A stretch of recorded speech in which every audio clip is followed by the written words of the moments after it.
한유진 중위는 휴가 중이었다.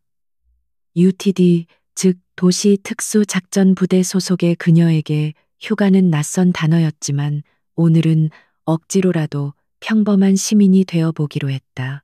그녀의 낡은 세단은 화평 터널 입구에서 1km 이상 떨어진 지점부터 꼼짝도 하지 않았다. 지루한 정체였다. 라디오에서는 한가로운 클래식 음악이 흘러나왔고 앞차의 붉은 브레이크 등만이 붉게 전멸하며 멈춰버린 시간을 알렸다. 엔진의 미세한 진동과 늦가을의 차가운 공기를 데우는 히터 바람이 그녀를 나른하게 만들었다. 유진은 운전대에 고개를 기댔다. 지난 몇 달간의 혹독한 대테러 훈련과 연이은 야간 작전으로 뭉친 어깨 근육이 욱신거렸다. 그녀는 눈을 감고 심호흡을 했다. 단 5분이라도 이 평화를 즐기고 싶었다. 하지만 그녀의 본능은 쉬는 법을 몰랐다. 그때였다. 소리가 먼저 온 것이 아니었다. 압력이었다. 차체가 물결치듯 격렬하게 흔들렸고 동시에 고막을 찢는 듯한 굉음이 뒤따랐다. 유진은 군에서 배운 반사적인 동작으로 즉시 몸을 낮췄다. 그녀의 눈이 본능적으로 전방 터널 입구를 향했다. 검은 연기가 마치 지옥의 입이 열린 것처럼 거대한 짐승처럼 입구를 집어삼키며 뿜어져 나왔다. 쿵, 쿵, 쿵, 단순한 폭발음이 아니었다. 땅속 깊은 곳에서부터 울려 퍼지는 순차적인 폭발음이었다. 유진은 즉시 그것이 연쇄 추돌이나 유조차 사고가 아님을 깨달았다. 저것은 정교하게 계산된 구조물 파괴를 목적으로 하는 군용 고성 성능 폭약의 폭음이었다. 그녀의 휴가는 그렇게 1초 만에 끝났다. 주변의 차들이 미친 듯이 경적을 울리고 공황 상태에 빠진 사람들의 비명소리가 뒤섞였다. 하지만 유진의 귀에는 그 모든 소음이 뮤트 처리된 듯 멀게 들렸다. 그녀의 머릿속은 즉각 냉철한 UTD 작전 분석 모드로 전환되었다. 저 폭발의 간격 진동의 패턴 그리고 연기의 밀도. 이것은 외부에서의 공격이 아니라 내부에서의 의도적인 붕괴였다. 그녀는 즉시 차에서 내렸다. 공기는 매캐한 화약 냄새와 뜨겁게 달궈진 금속, 그리고 콘크리트 분진 냄새로 가득 찼다. 사람들은 공황 상태에 빠져 차를 버리고 터널 반대 방향으로, 즉 그녀가 있는 쪽으로 미친 듯이 달아나고 있었다. 유진은 그 혼란스러운 흐름을 역행하기 시작했다. 그녀의 발걸음은 망설임이 없었다. 안으로 들어가면 안 됩니다. 위험해요. 무너지고 있어요. 누군가 그녀의 팔을 잡으려 했지만 유진은 뿌리치고 앞으로 나아갔다. 그녀의 눈은 연기가 피어오르는 터널 입구에 구조적 손상을 빠르게 훑었다. 입구 상단에 거대한 아치 구조물이 위태롭게 균열되어 있었고 금방이라도 무너져 내릴 듯 보였다. 그녀는 재킷 주머니에서 휴대폰을 꺼내 부대의 비상 채널로 접속하려 했지만 예상대로였다. 신호가 잡히지 않았다. 강력한 전파 방에 재밍이 걸려 있었다. 이것은 사고가 아니라는 그녀의 확신을 더욱 굳혔다. 이것은 명백히 누군가 의도하고 계획한 테러 행위였다. 터널 자체를 무너뜨려 무언가를 고립시키려는 의도였다. 몇 분 지나지 않아 멀리서부터 날카로운 사이렌 소리가 아수라장이 된 현장을 뒤덮었다. 소방차와 구급차가 먼저 도착했고 곧이어 육중한 군용 트럭들이 굉음을 내며 도로를 가로막고 멈춰 섰다. 수도 방위사령부 소속의 신속 대응 부대였다. 검은 전투복을 입은 군인들이 일사불란하게 움직이며 겁에 질린 민간인들을 통제하고 1차 방어선을 구축하기 시작했다. 지휘 차량으로 보이는 장갑차에서 한 남자가 내렸다.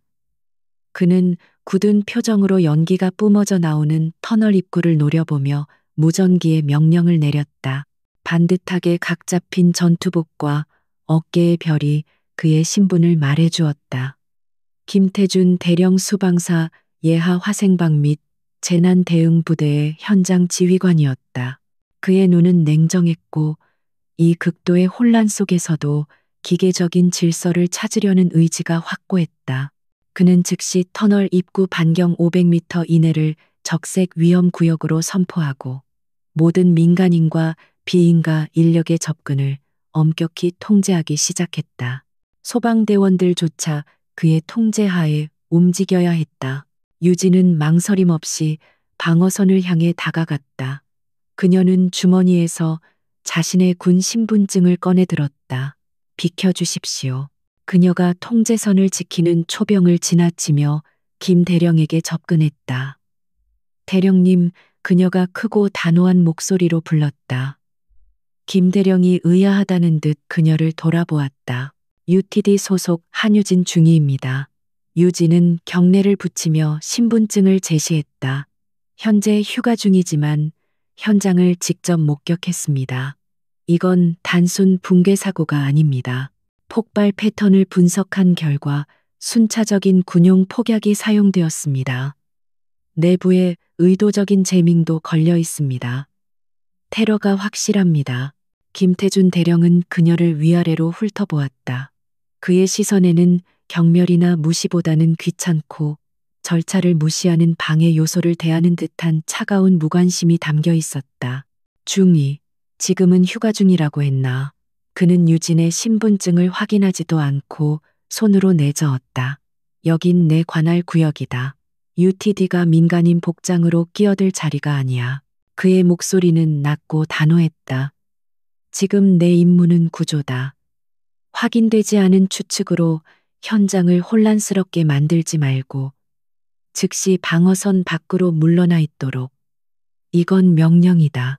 김 대령은 그녀에게 등을 돌리고 다시 부관에게 지시를 내리기 시작했다.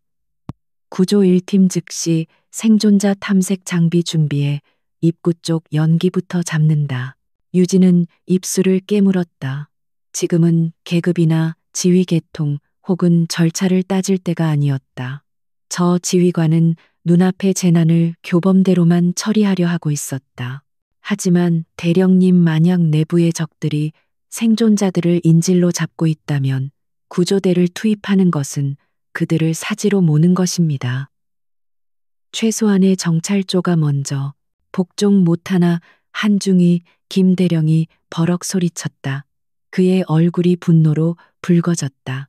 네가 현장 지휘관인가?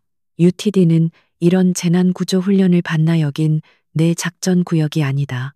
당장 물러나지 않으면 복명불복종으로. 그의 격앙된 목소리가 무전기에서 터져 나온 다급한 보고에 의해 끊겼다. 대령님, 긴급 상황입니다. 통신병의 목소리가 절박하게 떨리고 있었다.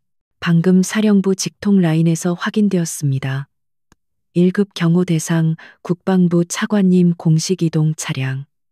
차량 번호 확인 차관님 호송 차량이 터널 내부에 고립된 것으로 확인됩니다. 5분 전 신호가 완전히 두절되었습니다. 그 말이 떨어지는 순간 현장의 모든 소음이 잠시 멎은 듯했다. 얼음물이라도 끼얹은 것처럼 공기가 차갑게 식었다. 김태준 대령의 얼굴이 하얗게 질렸다. 단순한 터널 붕괴 사고가 그가 무시하려 했던 한 중위의 경고가 순식간에 최악의 국가안보 위기 사태로 변모했다. 유진의 심장이 차갑게 내려앉았다. 그녀의 최악의 예감이 현실이 되었다. 터널 안에는 단순한 시민들뿐만 아니라 대한민국 국방의 핵심 인물이 갇혀 있었다. 그리고 그들은 사고가 아니라 정교하게 계획된 테러의 표적이 되어 있었다. 그녀는 연기를 뿜어내는 터널의 어두운 아가리를 노려보았다. 김 대령은 충격에서 벗어나 즉시 새로운 명령을 쏟아내기 시작했다.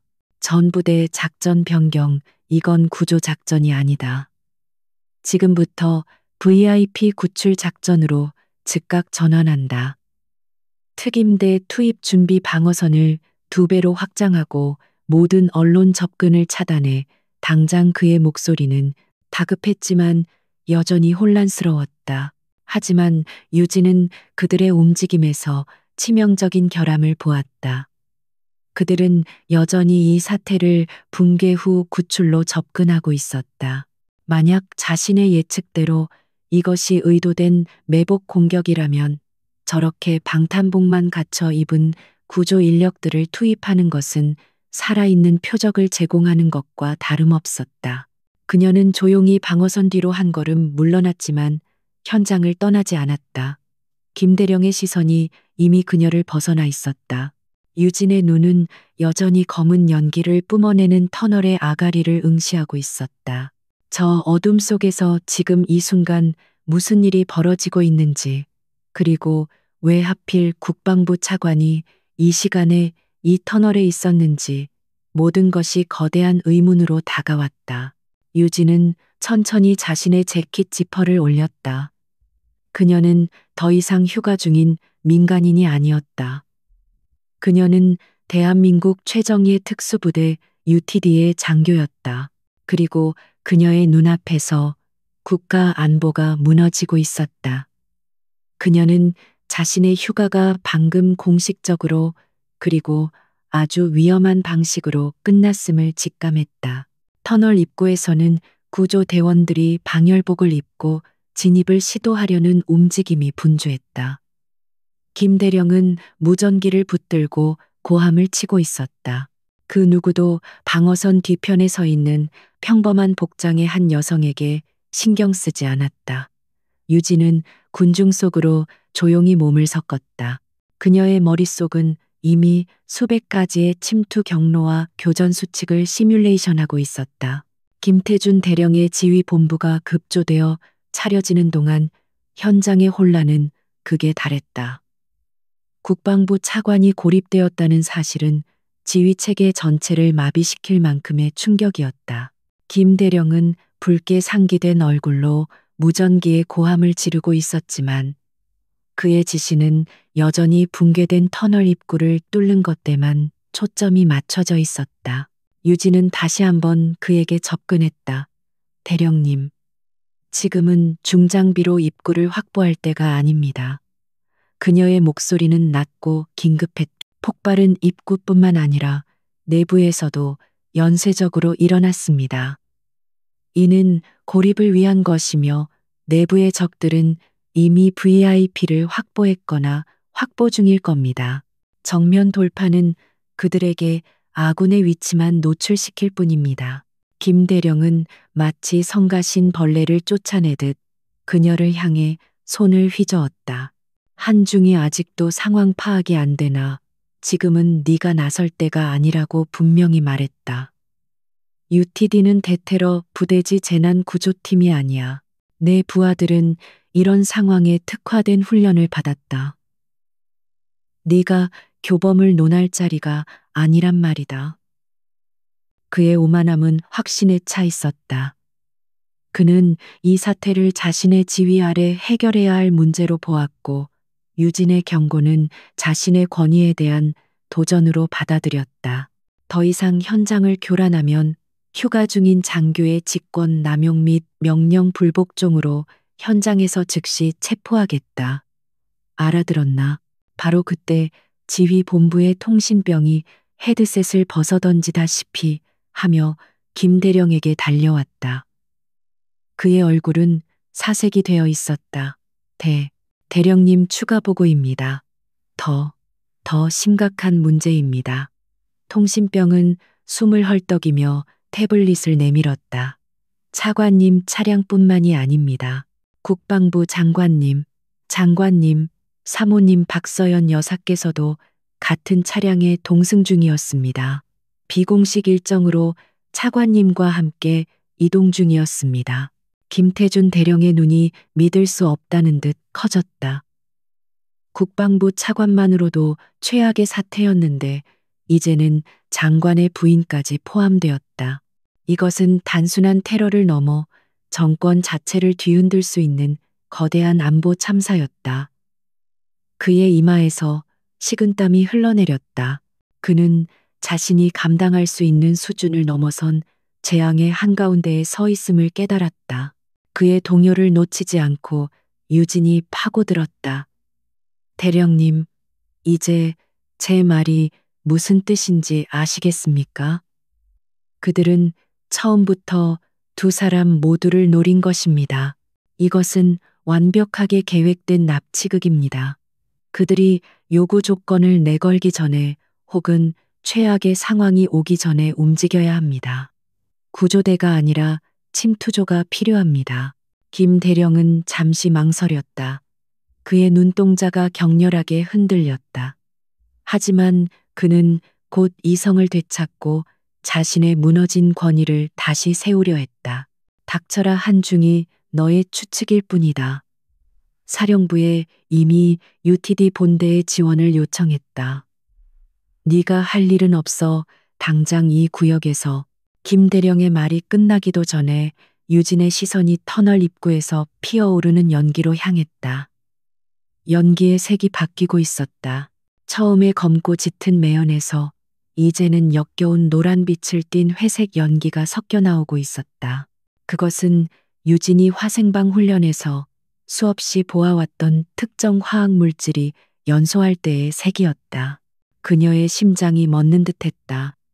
저것은 단순한 차량 화재나 구조물 연소 가스가 아니었다. 유독성 화학 물질 혹은 연소 촉진제였다. 안 돼. 유진이 나직하게 중얼거렸다. 저건 유독가스야. 그들이 내부의 산소를 고갈시키거나 생존자들을 질식시키려 하고 있어. 혹은 구조대의 진입을 막기 위한 부비 트랩일 수도 있어. 시간이 없었다. 김 대령의 방식대로 중장비로 입구를 개방하고 방열복을 입은 구조대가 진입하는 데는 최소 30분이 걸릴 터였다. 저 유독가스가 터널 내부를 완전히 채우는 데는 그보다 훨씬 적은 시간이 걸릴 것이다.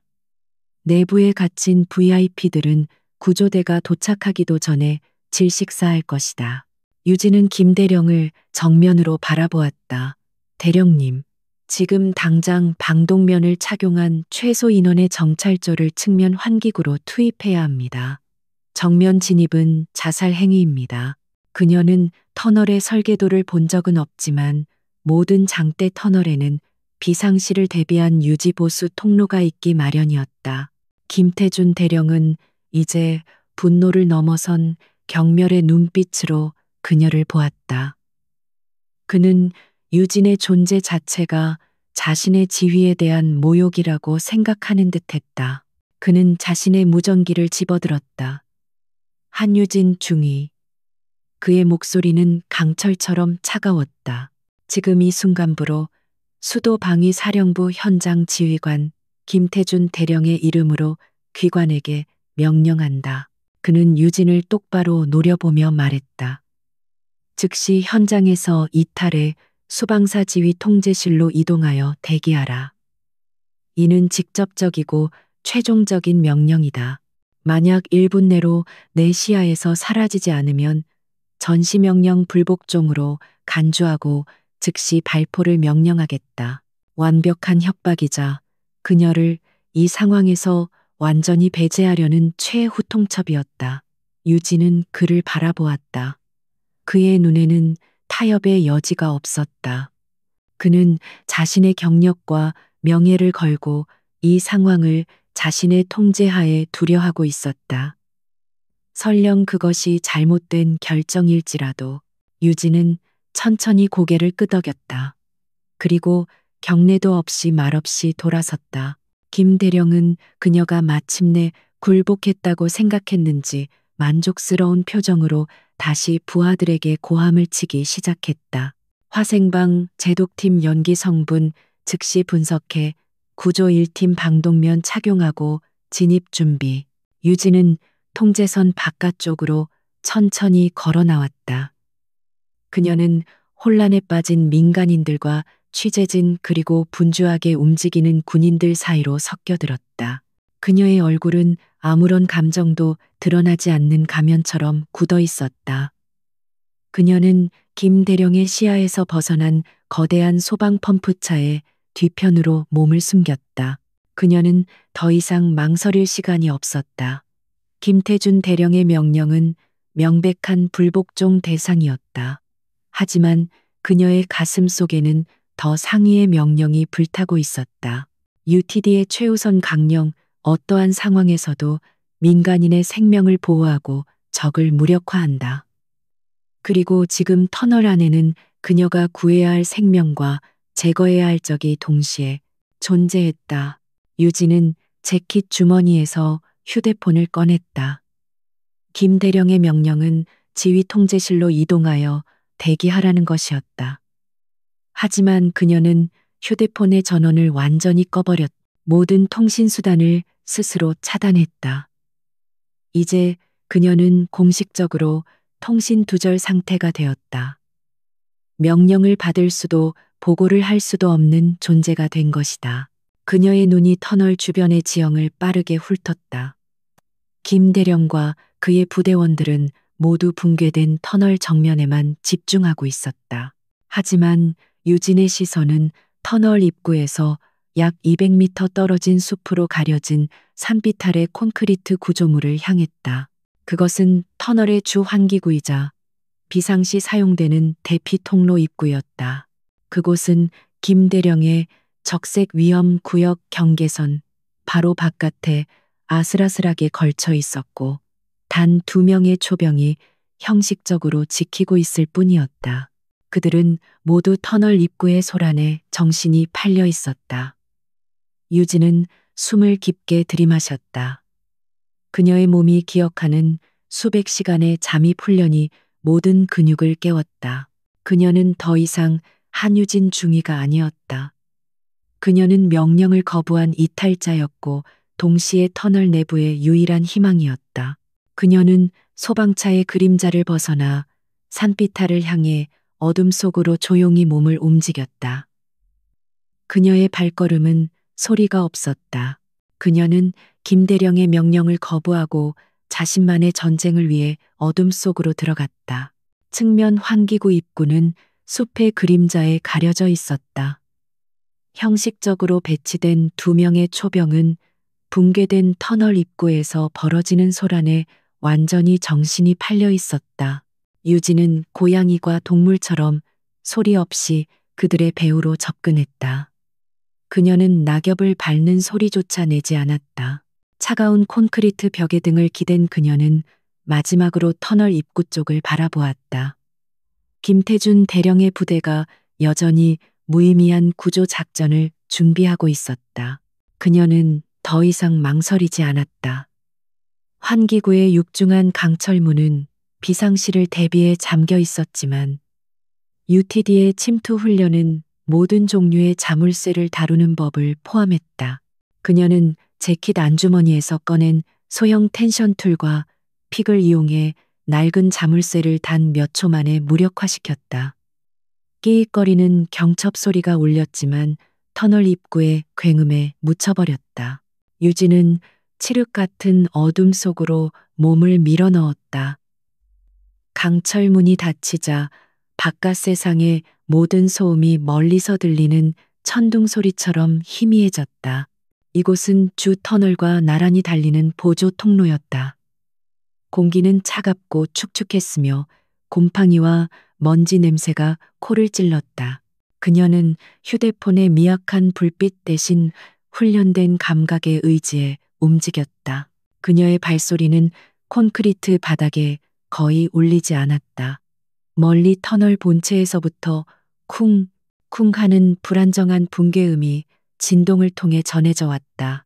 그리고 그 진동과 함께 그녀가 바깥에서 보았던 그 역겨운 노란 연기가 이 통로를 통해서도 스며 나오고 있었다. 유진은 재킷의 옷깃을 끌어올려 입과 코를 막았다. 완전한 방독 장비는 아니었지만 없는 것보다는 나았다. 그녀는 약 500m를 어둠 속에서 전진했다. 설계도 없이도 그녀는 이 통로가 터널의 가장 취약한 지점, 즉 중앙부로 연결될 것이라 확신했다. 마침내 그녀는 주 터널로 이어지는 비상 연결 사다리를 발견했다. 그녀는 멈춰서서 귀를 기울였다. 금속 사다리를 타고 희미한 비명 소리와 불길이 타오르는 소리가 들려왔다. 유진은 사다리를 덮고 있는 강철 격자 덮개를 조용히 밀어 올렸다. 뜨거운 열기와 함께 유독한 연기가 그녀의 얼굴을 덮쳤다. 그녀가 마주한 광경은 지옥 그 자체였다. 터널 내부는 완전히 암흑에 잠겨 있었고 그 암흑을 찢는 것은 여기저기서 불타는 차량들의 화염뿐이었다.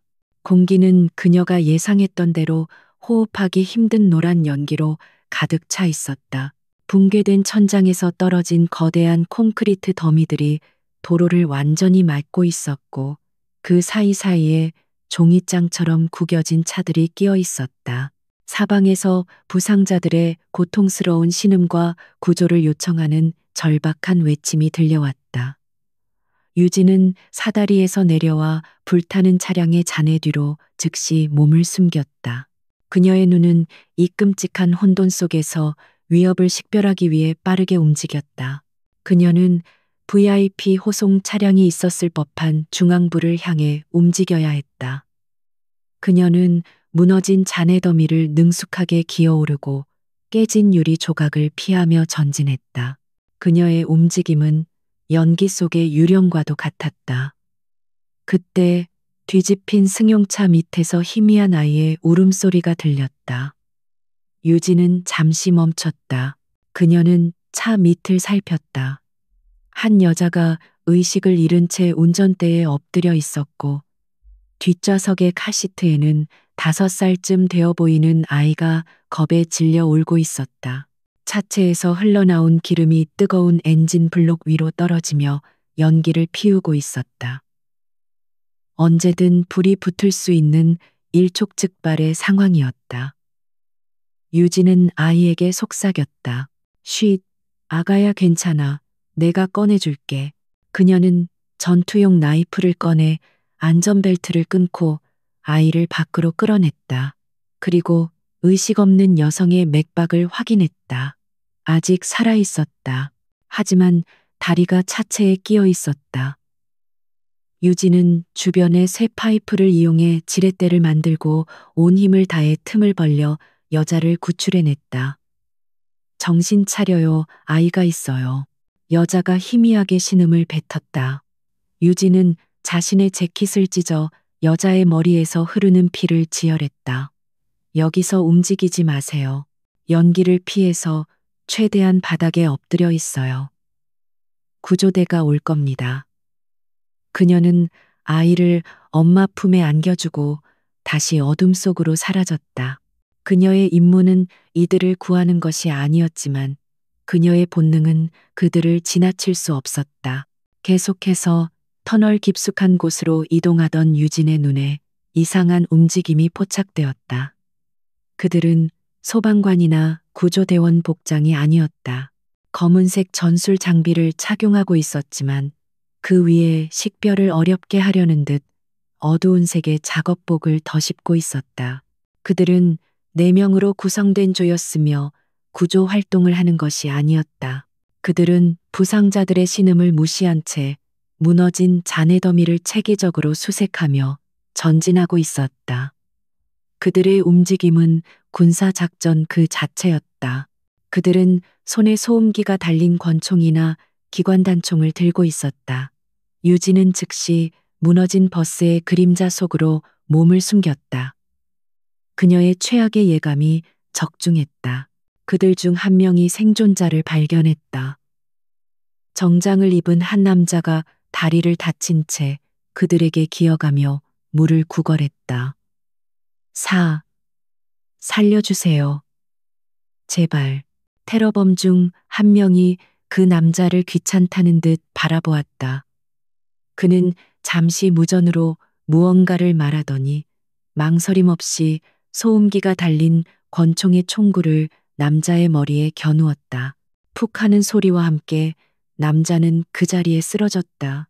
유진의 피가 차갑게 식었다. 저들은 구조를 방해하는 모든 생존자를 제거하고 있었다. 그들의 목표는 오직 VIP였다.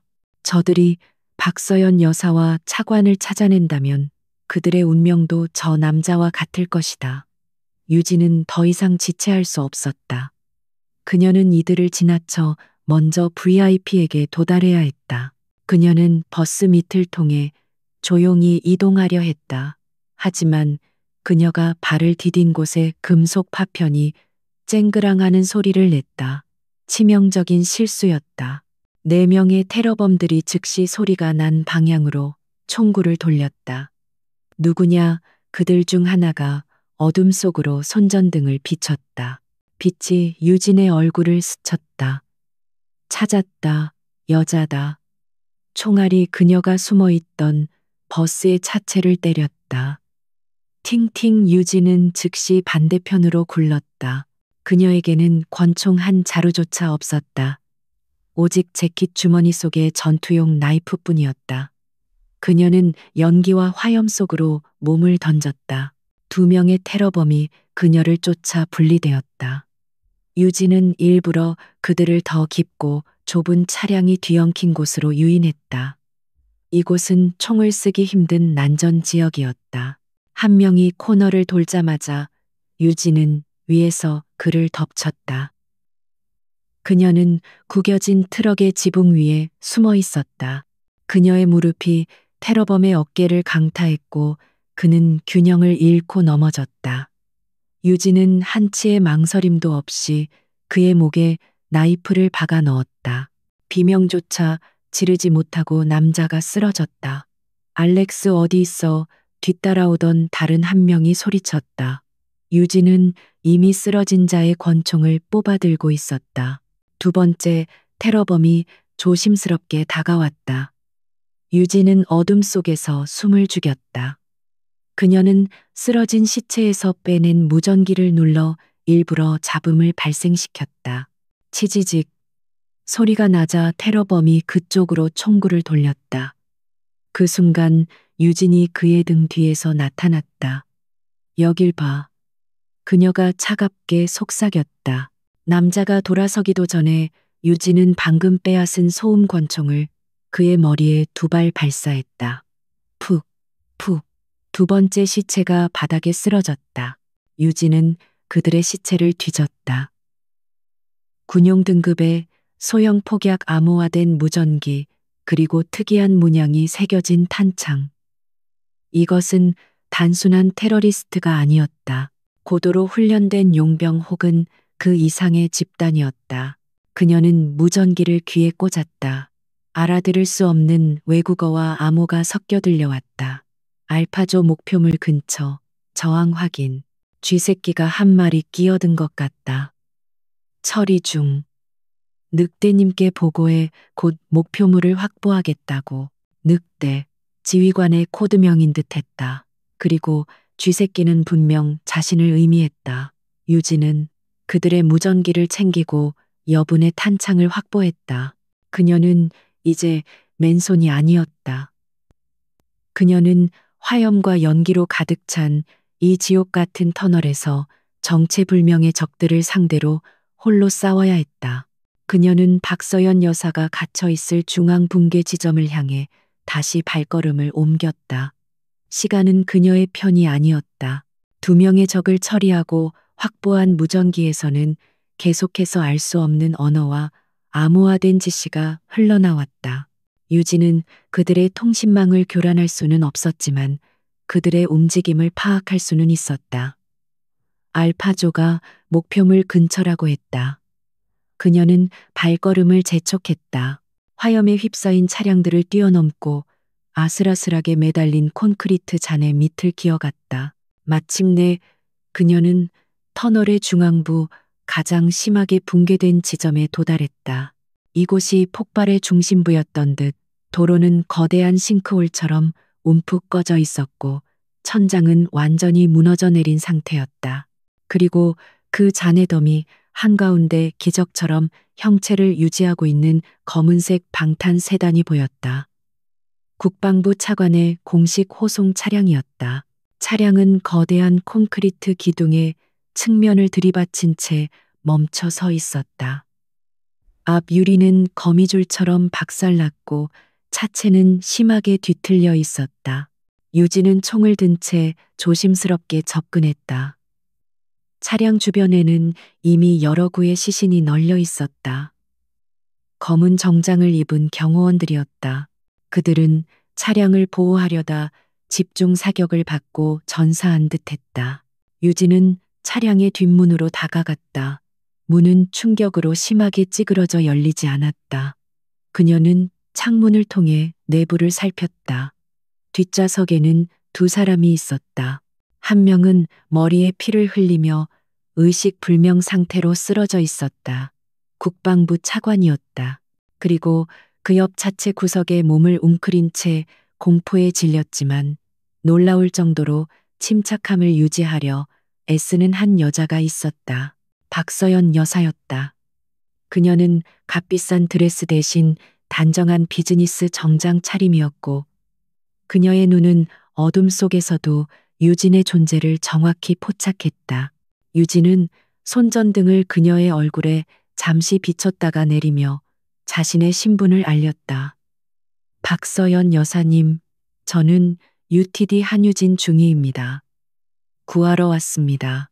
박서연은 입술을 깨물며 고개를 끄덕였다. 그녀의 목소리는 떨렸지만 히스테릭하지 않았다. 차관님은 의식이 없으세요. 숨은 붙어 있는 것 같아요. 그녀의 침착함은 유진에게 깊은 인상을 주었다.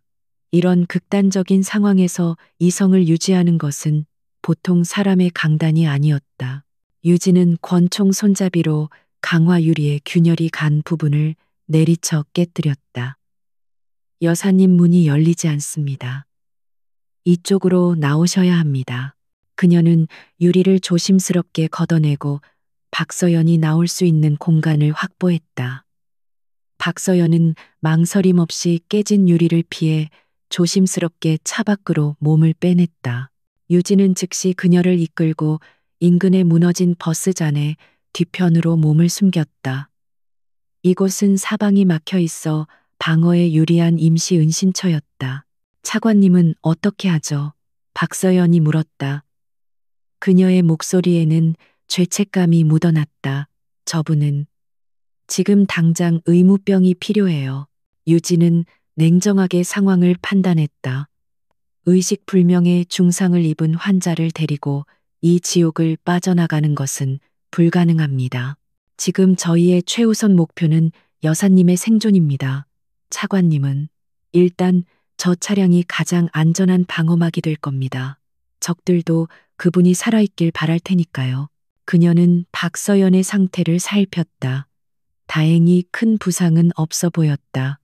적들이 오고 있습니다.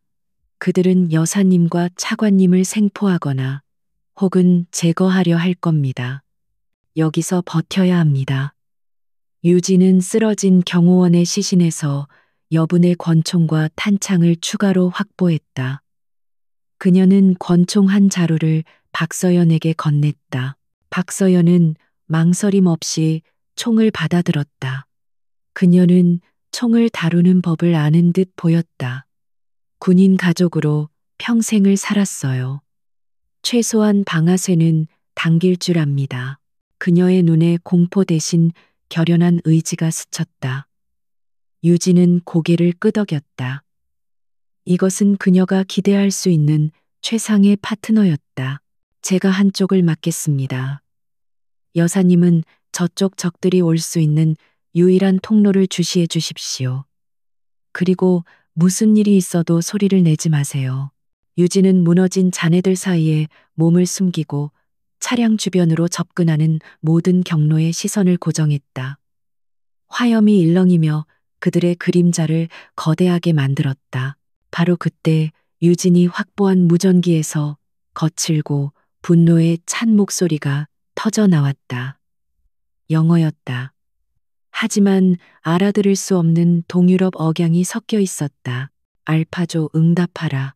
방금 무슨 총성이었나. 알렉스와 이반은 어디 있지? 침묵이 흘렀다. 유진이 처리한 두 명의 용병이었다. 잠시 후 다른 목소리가 응답했다. 늑대님 알파조가 응답하지 않습니다. 그리고 목표물 차량 근처에서 저항 흔적을 발견했습니다. 경호원들 외에 누군가 더 있는 것 같습니다. 늑대라고 불린 자의 목소리가 얼음장처럼 차가워졌다. 쥐새끼. 그 쥐새끼가 먼저 도착했군.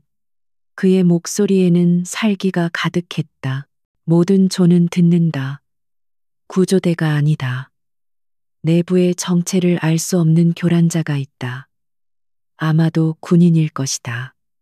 지금부터 생존자는 필요 없다. 목표물을 포함해 움직이는 모든 것을 사살하라. 반복한다. 모든 것을 사살하라. 박서연의 얼굴이 하얗게 질렸다. 그들이 우리를 죽이려 해요. 유진은 그녀의 어깨를 가볍게 쥐었다. 원래 그럴 계획이었을 겁니다. 이제 확인이 되었을 뿐이죠. 유진의 목소리는 오히려 더 침착해졌다. 상황이 명확해졌다. 이것은 인질극이 아니라 처음부터 암살 작전이었다. 왜 우리를 죽이려 하는 거죠? 박서연이 떨리는 목소리로 물었다. 이 터널 붕괴는 전부. 유진은 그녀의 말을 끊었다. 지금은 이유를 생각할 때가 아닙니다. 여사님, 지금은 생존을 생각할 때입니다. 저들이 올 겁니다. 유진의 말이 끝나기 무섭게 무너진 터널 잔에 위쪽에서 돌멩이가 굴러떨어지는 소리가 들렸다. 그들은 위에서부터 접근하고 있었다. 유진은 박서연에게 손짓으로 아래를 가리켰다. 그녀는 소리 없이 총구를 위로 향했다. 어둠 속에서 3명의 그림자가 연기 사이로 모습을 드러냈다. 그들은 전문적인 대형을 갖추고 로프를 이용해 위쪽에 무너진 환기구 통로에서부터 내려오고 있었다. 그들은 유진과 박서연이 숨어 있는 버스 잔해를 내려다볼 수 있는 완벽한 위치였다. 저기 있다. 그들 중 한 명이 방탄 세단을 발견하고 소리쳤다. 그들은 즉시 총구를 차량으로 향하고 집중 사격을 가하기 시작했다. 탕탕탕탕. 총알이 방탄 차체를 때리며 불꽃을 튀겼다. 그들은 차 안에 아직 생존자가 있다고 확신하고 있었다. 유진은 지금이 기회임을 알았다. 그들의 주의가 온통 차량에 쏠려 있을 때였다. 그녀는 박서연에게 눈짓을 보내고 숨을 참았다. 그리고 버스 잔해 뒤에서 뛰쳐나가며 로프에 매달려 있는 적들을 향해 정확하게 사격했다. 푹푹. 소음기가 달린 권총이 2발 불을 뿜었다. 가장 아래쪽에 매달려 있던 용병이 가슴에 총을 맞고 그대로 추락했다. 매복이다 위쪽에 있던 다른 2명이 당황하며 총구를 유진에게 돌렸다. 총알이 유진의 뺨을 스치고 지나갔다. 유진은 다시 엄폐물 뒤로 몸을 굴렸다. 여사님 쏘세요. 유진이 소리쳤다. 박서연은 떨리는 손으로 총을 들어 올렸다. 그녀는 공포에 질렸지만 방아쇠를 당겼다. 총성이 터널 안에 울려 퍼졌다. 그녀의 총알은 빗나갔지만 적들의 주의를 분산시키기에는 충분했다. 그 틈을 놓치지 않고 유진이 다시 뛰쳐나왔다. 그녀는 2번째 용병을 향해 남은 총알을 모두 쏟아부었다. 용병은 여러 발의 총알을 맞고 로프에 매달린 채 축 늘어졌다. 마지막 남은 한 명은 다급하게 로프를 끊고 아래로 뛰어내리려 했다. 하지만 그는 너무 서둘렀다. 그가 발을 디딘 곳은 붕괴 직전의 약한 콘크리트 잔해였다. 와르르 그가 딛고 있던 구조물이 무너지며 그는 비명과 함께 아래쪽에 불타는 차량 속으로 떨어졌다. 잠시 후 끔찍한 비명 소리가 터널을 가득 채웠다. 유진은 탄창을 갈아 끼우며 거친 숨을 몰아쉬었다. 박서연은 총을 든 채 공포와 충격으로 온몸을 떨고 있었다. 그녀는 방금 사람을 향해 총을 쏘았다. 유진은 그녀에게 다가가 떨리는 손에서 총을 부드럽게 빼앗았다. 괜찮습니다. 여사님, 잘하셨습니다. 우린 아직 살아있습니다. 무전기에서 다시 늑대의 목소리가 광분에서 터져 나왔다. 찰리조 응답하라. 젠장 찰리조 무슨 일이야. 그는 이미 3명의 부하를 더 잃었다. 모든 조 위치 사수, 그 쥐새끼가 보통이 아니다. 함부로 움직이지 마, 포위망을 좁힌다. 그녀를 그 자리에서 고립시켜 유진은 박서연을 부축해 일으켰다. 여기 더 이상 머무를 수 없습니다. 그들이 포위망을 좁혀오고 있습니다. 움직여야 합니다. 박서연은 고개를 끄덕였다. 그녀의 눈에는 공포가 남아 있었지만 유진에 대한 깊은 신뢰가 싹트고 있었다. 그녀는 이 낯선 여장교가 자신들의 유일한 희망임을 깨달았다. 유진은 무너진 잔해 속에서 새로운 탈출로를 찾기 시작했다. 총성이 멎은 터널 안에는 잠시 고통스러운 정적이 흘렀다. 멀리서 무언가 무너지는 소리와 불길이 포효하는 소리만이 이따금 정적을 깨뜨렸다. 유진은 박서연 여사의 팔에 난 가벼운 찰과상을 자신의 재킷 조각으로 감쌌다. 박서연은 더 이상 떨지 않았다. 그녀의 눈은 충격에서 벗어나 오직 유진의 다음 행동에만 집중하고 있었다. 그들이 또 올까요? 박서연이 낮은 목소리로 물었다. 유진은 고개를 끄덕였다. 그녀는 용병에게서 빼앗은 무전기를 확인했다. 아까의 광분했던 늑대의 목소리는 사라지고 이제는 짧고 간결한 암호 신호만이 간헐적으로 들려왔다. 그들이 통신 규율을 재정비하고 조직적으로 움직이기 시작했다는 뜻이었다. 그들은 지금쯤 우리가 여기에 고립되었다고 생각할 겁니다. 유진이 속삭였다. 그들은 포위망을 좁혀올 겁니다. 이 버스 잔해는 더 이상 안전한 은신처가 아닙니다. 그들이 중화기를 가져오거나 이쪽으로 불을 지르면 끝입니다. 움직여야 합니다. 유진은 방탄 세단 쪽을 바라보았다. 의식을 잃은 차관이 미동도 없이 누워 있었다. 박서연도 그 시선을 따라갔다. 차관님은 유진은 단호하게 고개를 저었다. 저희 둘이 겨우 빠져나갈 수 있습니다. 그분을 데리고 가는 것은 불가능합니다. 죄송합니다. 박서연은 입술을 깨물었다. 그것은 잔인한 선택이었지만 유일한 선택이었다. 그녀는 고개를 끄덕였다. 한 중위님 판단을 따르겠습니다. 그녀의 목소리에는 이제 완전한 신뢰가 담겨 있었다. 유진은 그녀의 손을 잡아 일으켰다. 제가 들어왔던 통로가 근처에 있습니다. 주 터널보다 위험하지만 유일한 탈출로입니다. 유진은 총을 앞세우고 버스 잔해에서 빠져나왔다.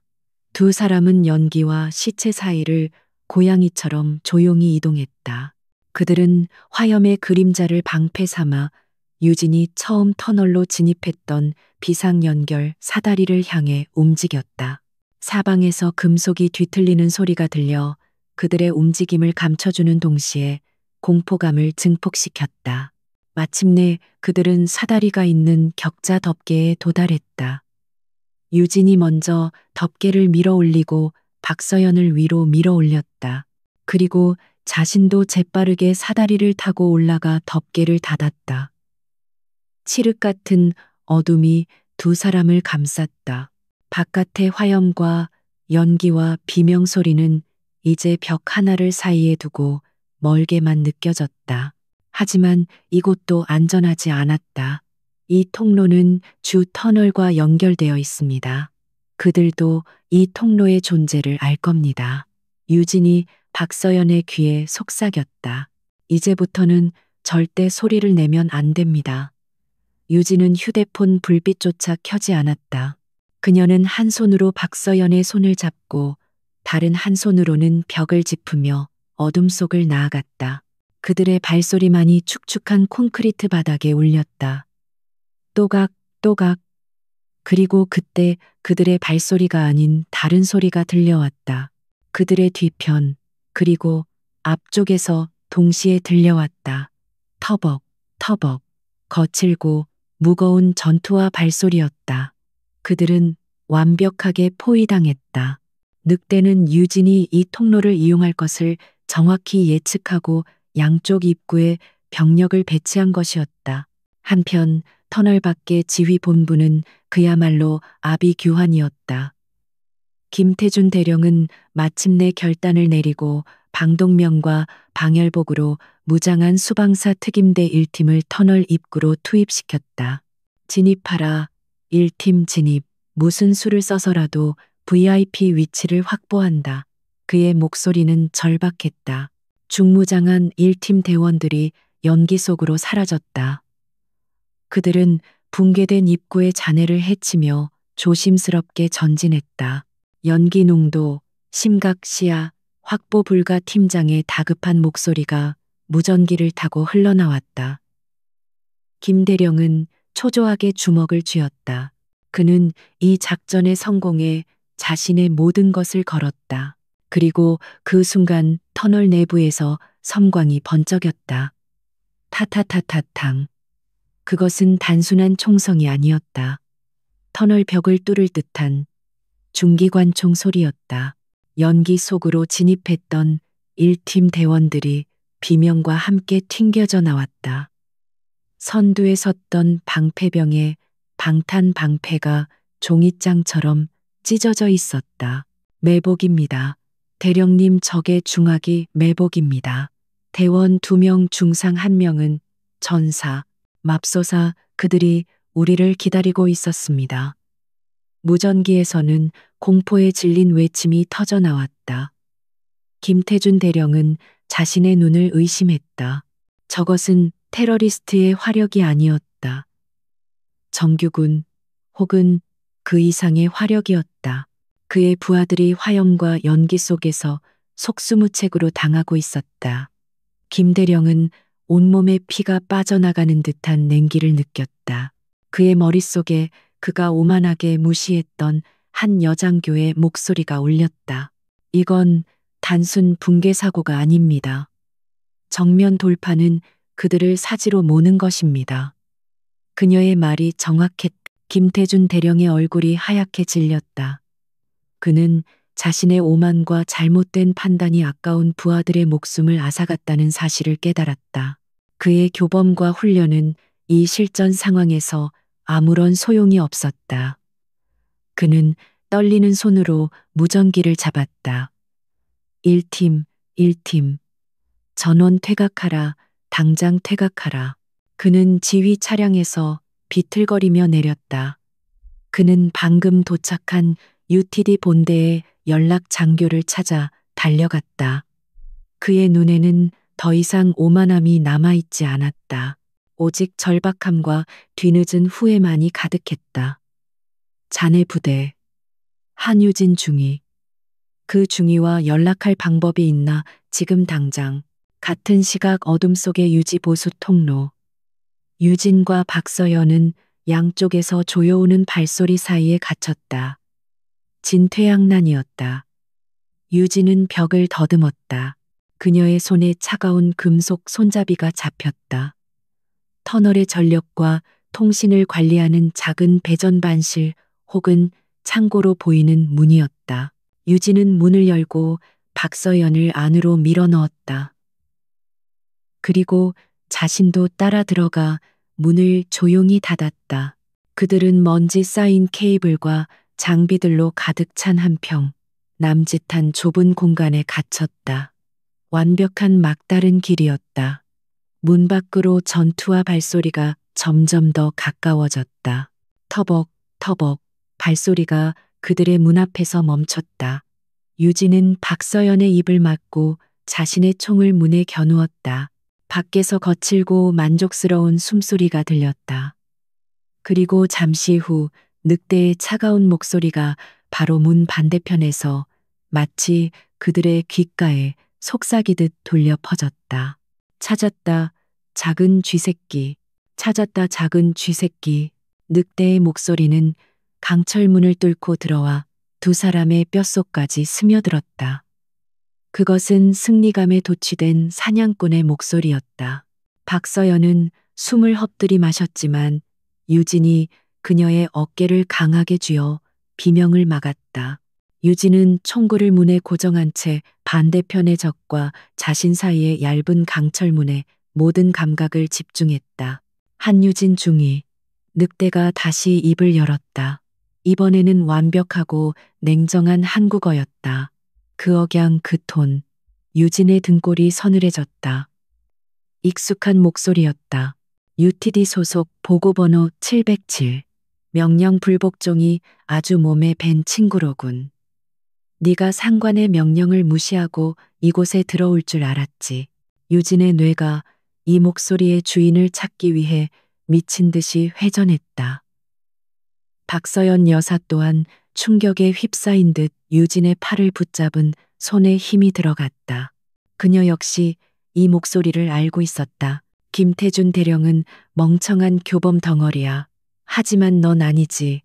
밖에서 경멸에 찬 웃음소리가 들렸다.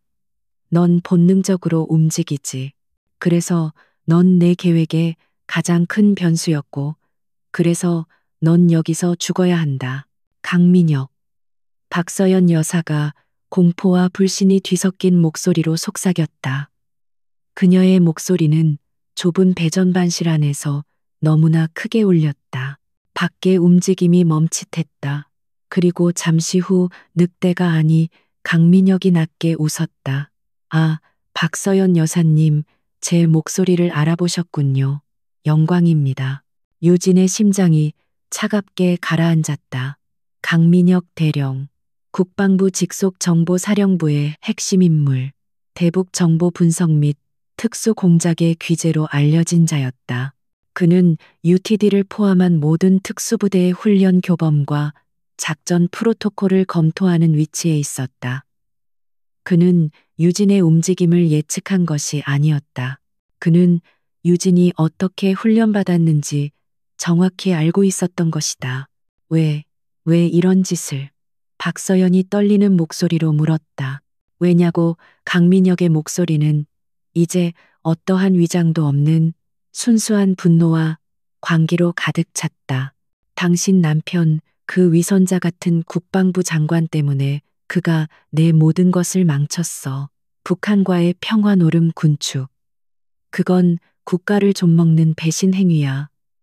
진정한 힘만이, 진정한 공포만이 이 나라를 지킬 수 있는데도 그는 문을 세게 걷어찼다. 쾅! 오늘 이 터널에서 차관과 장관 부인이 북한 특작조에 의해 무참히 살해당했다면 모든 것이 달라졌을 거다. 이 나라는 다시 깨어났을 테고 나의 그림자 부대가 전면에 나설 수 있었겠지. 그런데 내년 하나 때문에 유진은 그의 광기 어린 연설에 귀를 기울이는 척하며 남은 탄환을 확인했다. 권총 2자루에 합쳐서 겨우 5발, 그리고 전투용 나이프. 그녀는 박서연을 가장 안쪽의 낡은 캐비닛 뒤로 밀어 넣었다. 무슨 일이 있어도 나오지 마세요. 그녀는 자신의 입모양으로 속삭였다. 그리고 그녀는 배전반의 메인 케이블 뭉치에 나이프를 가져갔다. 이제 끝이다 한중이. 강민혁이 선언했다. 문 연다 안에 있는 것들 전부 처리해. 쾅쾅쾅. 육중한 전투화가 문을 걷어차는 소리가 들렸다. 하지만 강철문은 생각보다 튼튼했다. 유진은 그 시간을 벌기 위해 케이블 피복을 벗겨내고 두꺼운 구리선을 노출시켰다. 그녀는 젖은 옷자락을 찢어 문 손잡이에 연결했다. 조잡하지만 치명적인 함정이었다. 비켜 폭약 설치에 강민혁의 다급한 목소리가 들렸다. 유진은 마지막 총알 한 발을 장전하고 배전반 문 바로 옆에 어둠 속에 몸을 붙였다. 쾅! 엄청난 폭발음과 함께 배전반실의 문이 안쪽으로 날아들었다. 파편이 유진의 뺨을 스치고 지나갔다. 연기와 먼지가 좁은 공간을 가득 메웠다. 첫 번째 용병이 섬광탄을 던지며 안으로 뛰어들었다. 하지만 유진은 이미 눈을 감고 있었다. 섬광이 터지는 순간 유진은 용병의 실루엣을 향해 두 발을 사격했다. 푹푹 용병이 비명을 지르며 쓰러졌다. 두 번째 용병이 그를 밀치고 들어오려다 유진이 설치해둔 젖은 천과 연결된 문 손잡이의 금속 부분을 밟았다. 유진은 망설임 없이 노출된 구리선을 합선시켰다. 파지지지직 끔찍한 스파크와 함께 고압 전류가 용병의 몸을 관통했다. 그는 비명조차 지르지 못하고 온몸을 경직시킨 채 쓰러졌다. 이 교활한 년 강민혁이 먼지 속에서 모습을 드러냈다. 그는 방금의 전기 충격에 놀라 잠시 주춤했다. 유진은 그 틈을 놓치지 않고 남은 두 발을 그에게 쏘았다. 푹푹 강민혁은 군용 방탄복을 입고 있었다. 총알은 그를 쓰러뜨리지 못했지만 충격으로 그가 뒤로 주춤하게 만들었다. 바로 그 순간이었다. 타타타타타타타. 그들의 등 뒤, 즉 어둡고 긴 유지 보수 통로의 반대편 끝에서 격렬한 총성이 터져 나왔다. 그것은 유진이 사용하던 소음 권총 소리가 아니었다. UTD가 사용하는 K1 기관단총의 날카로운 격발음이었다. 강민혁의 부하들이 미처 대응하기도 전에 복도에서 쓰러졌다. 아군이다. 유알파팀 진입, 목표, 확보, 익숙한 목소리들이 터널을 울렸다. 유진의 부대였다. 터널 밖 김태준 대령은 자신의 모든 것을 걸었다. 그는 특임대의 처참한 실패 이후 뒤늦게 도착한 UTD 팀장에게 모든 지휘 권한을 넘겼다. 한 중위가 그녀가 맞았네. 그녀가 들어갔던 환기구. 그곳이 유일한 통로야. 내 부하들이 정면에서 어그로를 끄는 동안 자네들이 뒤를 쳐야 하네 제발. 그녀를 구해줘. UTD 알파팀은 유진이 들어갔던 바로 그 환기구를 통해 지옥이 된 터널을 가로질러 유지 보수 통로로 진입했다. 그리고 그들은 완벽한 타이밍에 도착했다. 강민혁은 자신의 계획이 완전히 실패했음을 깨달았다. 그의 눈이 광기로 번뜩였다. 그는 쓰러진 부하의 기관단총을 집어들고 캐비닛 뒤에 숨어있는 박서연 여사를 향해 난사하려 했다. 같이 죽는 거다. 안 돼. 유진은 총알이 떨어진 권총을 집어던지고 방탄복의 충격에서 벗어나려는 강민혁에게 몸을 날렸다. 그녀는 단검을 든 채 그의 품으로 파고들었다. 두 사람은 좁은 배전반실 안에서 뒤엉켰다. 강민혁은 거구였고 훈련된 특수 공작 지휘관이었다. 그는 유진의 팔을 붙잡아 비틀었다. 내년이 유진은 고통에 찬 신음을 내뱉었지만 나이프를 놓지 않았다. 그녀는 그의 팔을 뿌리치고 그의 방탄복 틈새 어깨와 목 사이의 빈틈을 노렸다. 강민혁이 유진의 머리를 벽에 내리쳤다. 유진의 시야가 잠시 흐려졌다. 강민혁이 그녀의 목을 조르기 시작했다. 죽어, 죽어. 중위님, UTD 대원들이 방 안으로 쏟아져 들어왔지만 두 사람이 너무 격렬하게 뒤엉켜 있어 사격할 수 없었다. 유진은 마지막 남은 힘을 쥐어짰다. 그녀는 조르던 손을 피해 그의 방탄복 옆구리 갈비뼈 아래의 무방비한 측면을 향해 나이프를 깊숙이 찔러 넣고 비틀었다. 강민혁의 눈이 믿을 수 없다는 듯 커졌다. 그의 손에서 힘이 빠져나갔다. 그는 유진을 밀치고 비틀거리며 뒷걸음질 쳤다. UTD 대원들이 즉시 그를 제압하고 결박했다. 유진은 거친 숨을 몰아쉬며 벽에 기댔다. 머리에서 흘러내린 피가 한쪽 눈을 가렸다. UTD 팀장이 그녀에게 달려와 부축했다. 괜찮으십니까, 중위님? 유진은 고개를 끄덕였다. 그녀의 시선은 캐비닛 뒤에서 공포에 질린 채 떨고 있는 박서연 여사에게로 향했다. 유진은 그녀를 향해 희미하게 웃어 보였다. 이제 괜찮습니다, 여사님. 유진은 긴장이 풀리자마자 쏟아지는 통증과 피로감에 눈을 감았다. 복도 저편에서 김태준, 대령의 부하들이 터널 본체와 연결된 문을 확보하는 요란한 소리가 들려왔다. 모든 것이 끝났다. 화염과 먼지로 뒤덮인 지옥에서 빠져나온 첫 공기는 차갑고 축축했다. UTD 대원들의 부축을 받으며 한유진 중위는 비틀거리는 박서연 여사와 함께 마침내 터널 밖으로 모습을 드러냈다.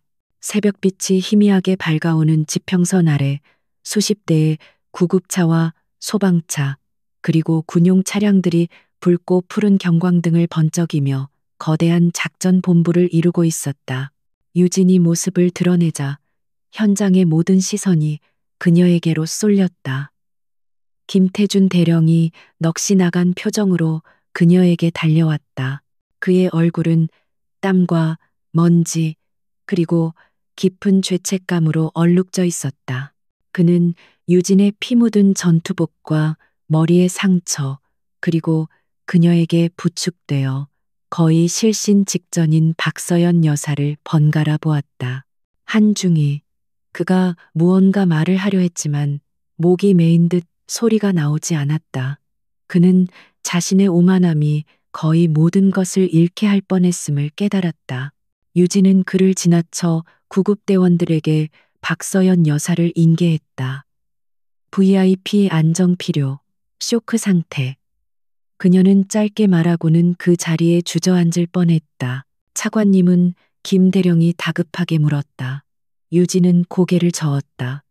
아직 방탄 차량 내부에 의식 불명 중상.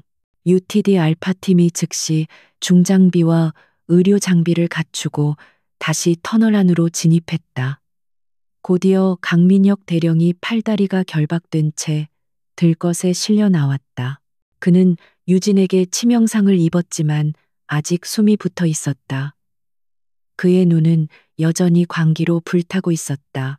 김태준 대령은 그 광기 어린 배신자의 얼굴을 보고 나서야 자신이 상대했던 것이 단순한 재난이나 테러가 아니었음을, 그리고 한유진이 홀로 막아낸 것이 무엇이었는지를 비로소 완전히 이해했다. 그는 유진 앞에서 말없이 깊은 경례를 붙였다.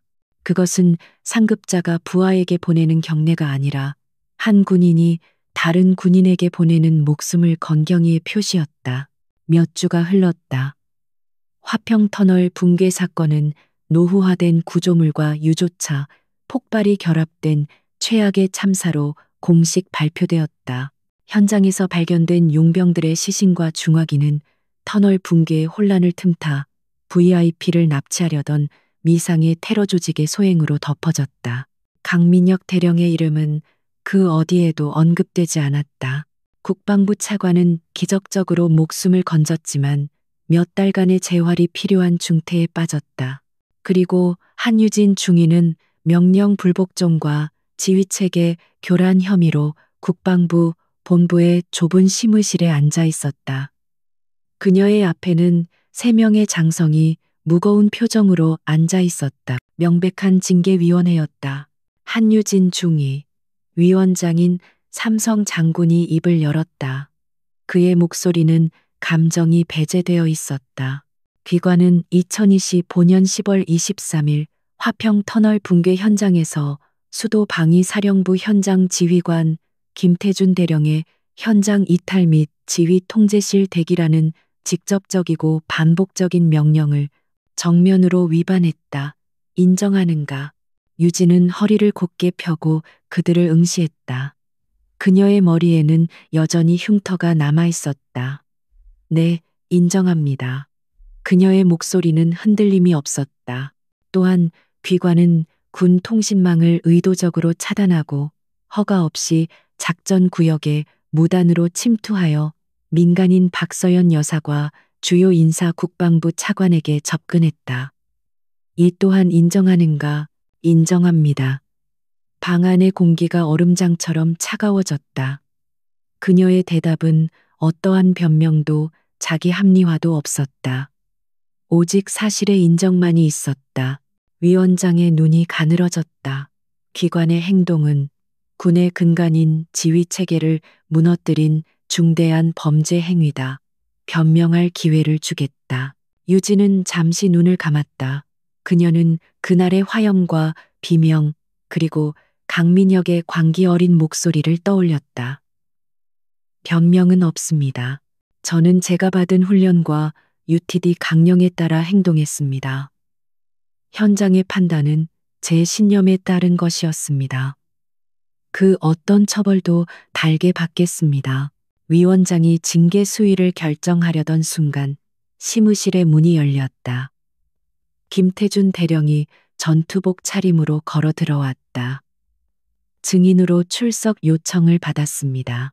그는 유진의 곁에 섰지만 그녀를 바라보지 않았다. 그는 위원의 정면을 응시했다. 그날 현장 지휘관은 저 김태준 대령이었습니다. 그는 심호흡을 했다. 저는 그날 돌이킬 수 없는 오판을 했습니다. 위원회의 장성들이 술렁였다. 저는 현장의 위험을 재난 구조라는 틀에 가두었고 교범에 얽매여 실질적인 위협을 보지 못했습니다. 한유진 중위는 처음부터 저에게 테러와 내부의 적을 경고했습니다. 그녀의 분석은 정확했습니다. 김대령은 자신의 계급장을 만지작거렸다. 제가 내린 명령은 그 상황에서 명백히 잘못된 명령이었습니다. 저는 제 부하들을 사지로 몰아넣었고 VIP들을 죽음의 위기에 방치했습니다. 한중위가 제 명령을 어기지 않았다면 지금 이 자리에 박서연 여사님과 차관님은 없었을 겁니다. 그는 유진을 돌아보았다. 한중위는 명령을 어긴 것이 아닙니다. 그녀는 저의 무능함과 오만함으로 인해 발생한 지휘 공백을 메운 것입니다. 그녀는 수십 명의 생명과 국가 안보를 구했습니다. 만약 누군가 이 일로 징계를 받아야 한다면 그것은 명령을 어긴 한 중위가 아니라 잘못된 명령을 내린 저입니다. 심의실은 충격적인 정적에 휩싸였다. 자신의 모든 경력을 걸고 부하의 불복종을 옹호하는 지휘관. 그것은 군에서 볼 수 있는 가장 극적인 장면이었다. 위원장이 곤란한 표정으로 기침을 했다. 김대령의 증언은 잘 들었다. 하지만 바로 그때 통신병이 다급하게 들어와 위원장에게 태블릿을 전달했다. 위원장님 국방부 장관님의 직접 지시입니다. 비공개 영상 증언입니다. 태블릿 화면에는 병상에 누워 아직 회복 중인 차관과 그의 곁을 지키는 박서연 여사의 모습이 나타났다. 박서연 여사가 먼저 입을 열었다. 위원회의 노고에 경의를 표합니다. 하지만 저는 그날의 유일한 민간인 생존자로서 그리고 국방부 장관의 아내로서 이 증언을 남깁니다. 그녀는 그날 터널 안에서 벌어졌던 모든 일을 강민혁의 배신과 그의 광기 어린 자백을 그리고 유진이 어떻게 그들 모두를 구했는지를 침착하지만 단호하게 증언했다. 한유진 중위는 단순히 저희를 구한 것이 아닙니다. 그녀는 군 내부의 가장 썩어빠진 반역 행위를 홀로 막아냈습니다. 그녀가 없었다면 이 나라는 끔찍한 혼란에 빠졌을 겁니다. 차관이 힘겹게 입을 열었다. 그녀는 영웅입니다. 그녀를 처벌하는 것은 이 나라의 정의를 포기하는 것입니다. 영상이 꺼지고 심의실에는 무거운 침묵만이 남았다. 위원장은 눈을 감고 깊은 생각에 잠겼다. 그는 딜레마에 빠졌다. 군법을 어긴 군인과 국가를 구한 영웅. 며칠 후 한유진 중위에게 공식 징계 명령서가 하달되었다. 명령 불복종 및 지휘 체계 이탈, 견책 및 이주 감봉. 그것은 그녀가 저지른 행위에 비해 터무니없이 가벼운 사실상 서류상의 처벌일 뿐이었다. 그리고 그 명령서 하단에는 본 징계 사항은 2급 군사 기밀로 분류되어 즉시 봉인됨이라는 붉은 도장이 찍혀 있었다. 그날 저녁 유진은 국방부 장관 집무실로 호출되었다. 그곳에는 그녀가 터널에서 구했던 박서연 여사와 처음 보는 중년의 남자가 서 있었다. 국방부 장관이었다. 장관은 유진에게 다가와 아무 말 없이 그녀의 손을 잡았다. 그의 눈에는 깊은 감사와 슬픔 그리고 복잡한 감정이 뒤섞여 있었다. 한중이 그가 입을 열었다. 나는 내 아내의 생명의 은인에게 그리고 이 나라의 안보를 지켜낸 영웅에게 공식적인 칭찬 대신 징계 서류를 주어야만 했네. 이 자리를 빌어 군을 대표해서 그리고 한 사람의 남편으로서 사과하네. 박서연 여사가 유진을 가볍게 안았다. 고마워요, 한중희님. 당신의 용기를 평생 잊지 않을게요.